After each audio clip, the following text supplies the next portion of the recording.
Hello, readers, and welcome back to Tale Between Tales and our part 2 of our Get to Know Your Hosts video. And let me know in the comments if you like the sound coming from the microphones when we hold it up by our mouths like this better, or if you think that hooking it on right here works just fine. Whichever you think has the greatest sound quality and is the most aesthetically pleasing. And without further ado, let's get into it.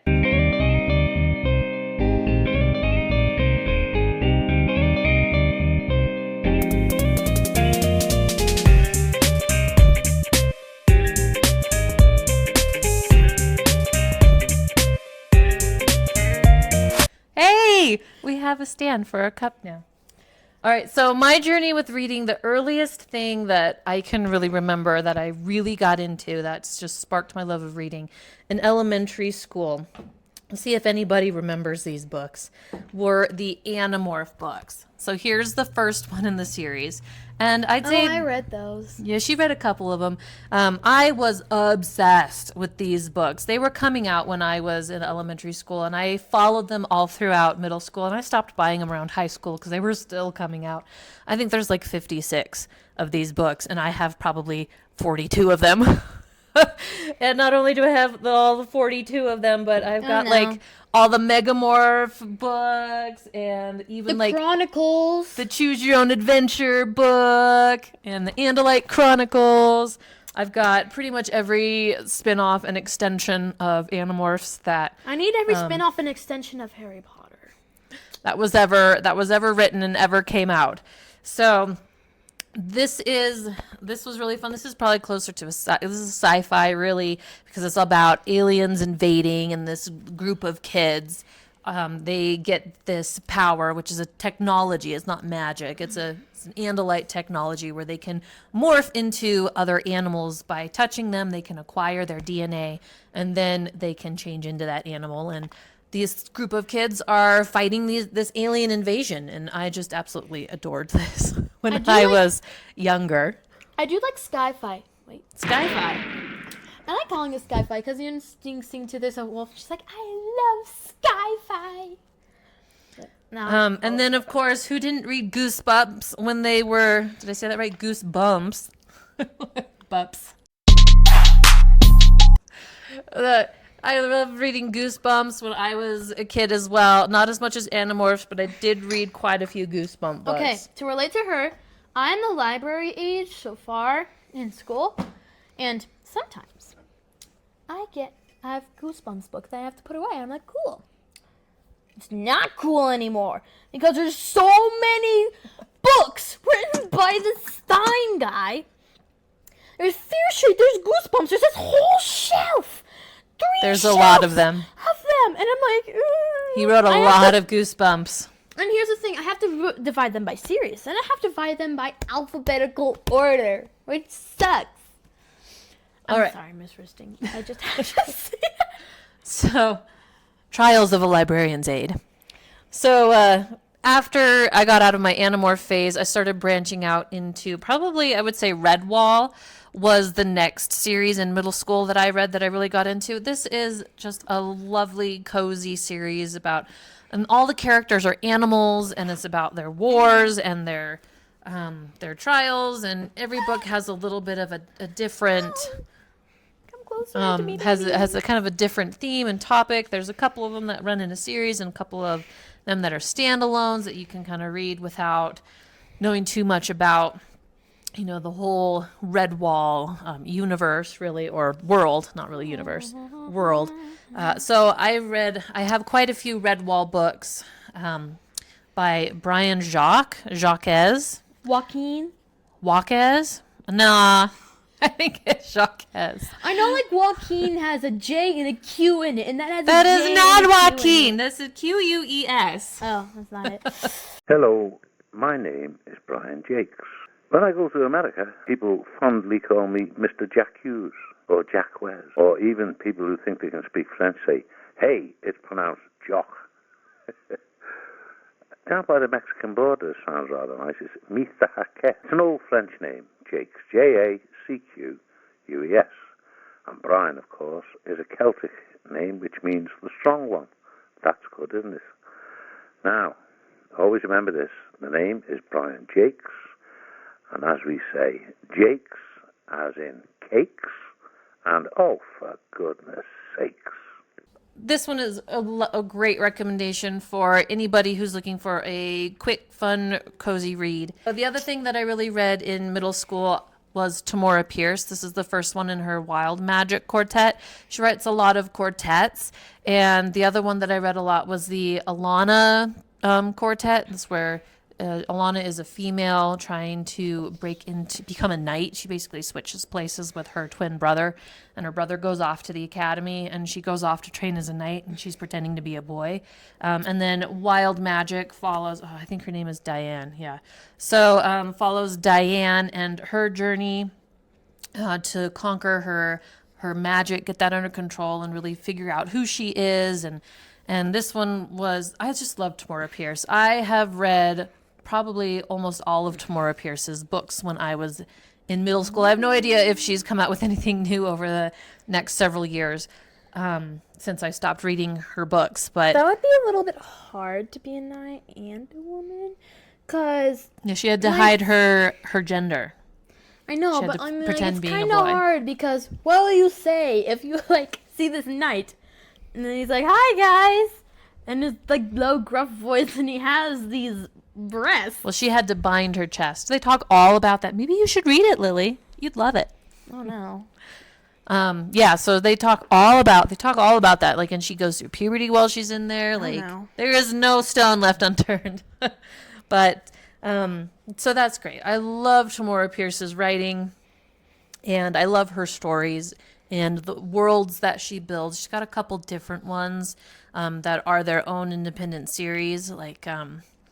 I think the Circle of Magic is also a different one that takes place in a different world, I believe. Called The Wheel in Time. That's a different. Oh, The Wheel of Time is Robert Jordan. That's entirely different.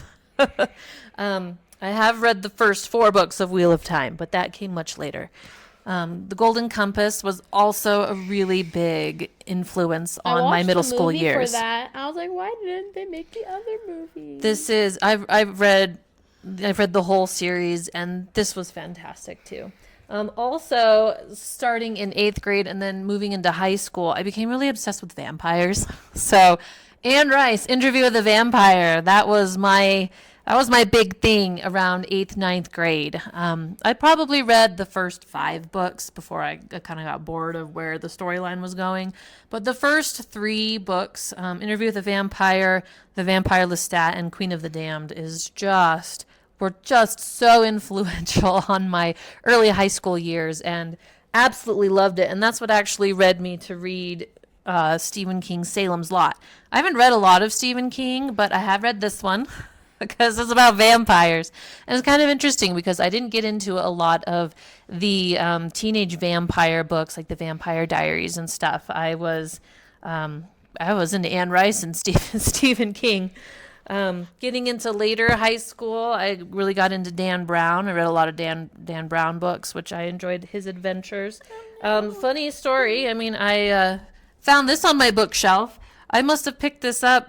I don't know where I got it. I don't even remember owning it. I don't think I've ever read it. I was like, oh, I guess I have to read this book now because It's like this. surprise, I found it. It's like I was going through my bookshelf the other day. I found this thing, and I was like, Shadow and Doubt. Oh yeah, I got that from a book fair, and I didn't like it.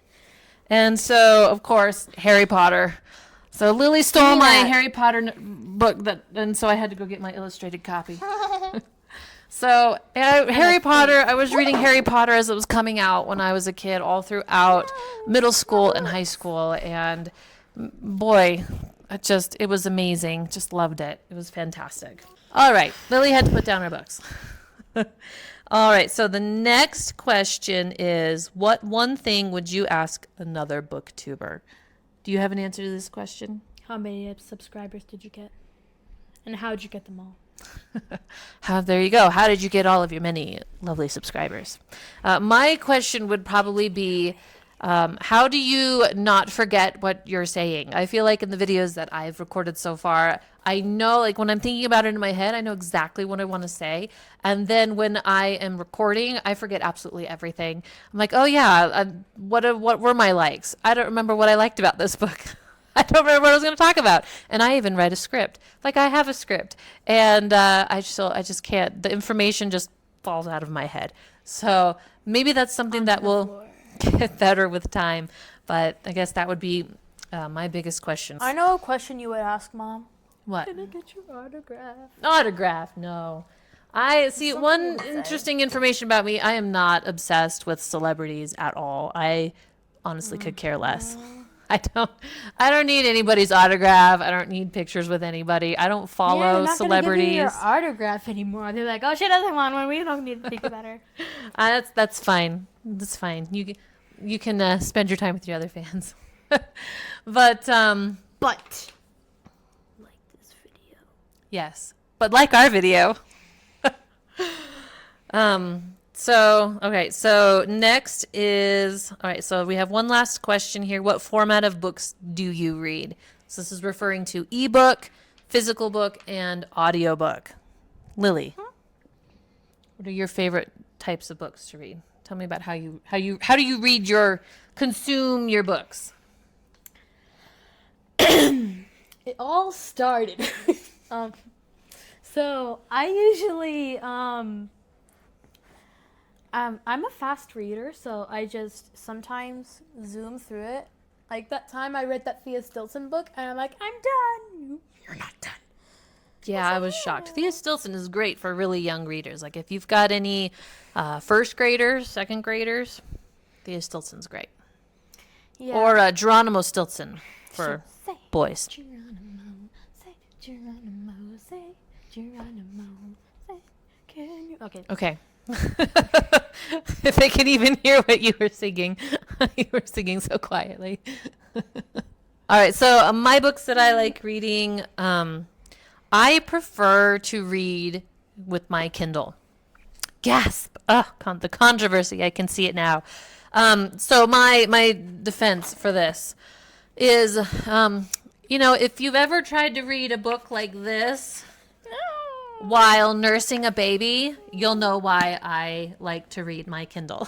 Because you cannot read, where'd Salem's Lot go?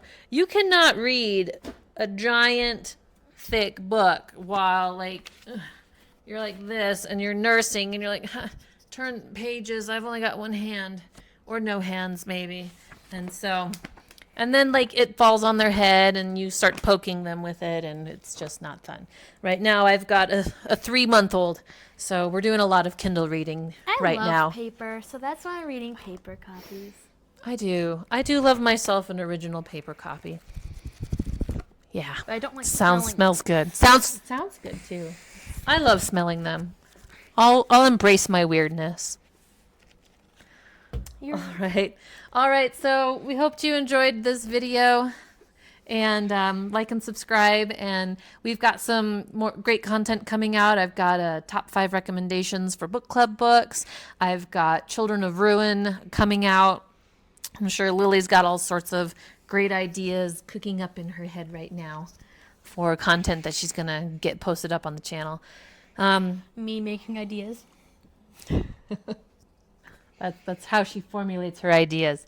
So hopefully we can post, at least one video a week. That's kind of our goal. But, we are a family of 7, and so things get chaotic, and we don't always have time to stick to that schedule. But, yeah, we're going to do our best, and we hope that you guys enjoy our content. Please like and subscribe, and let us know what you would like to see in the comments below. Okay, I'm going to put this down because why not? All right. If it falls, I'm just going to... face.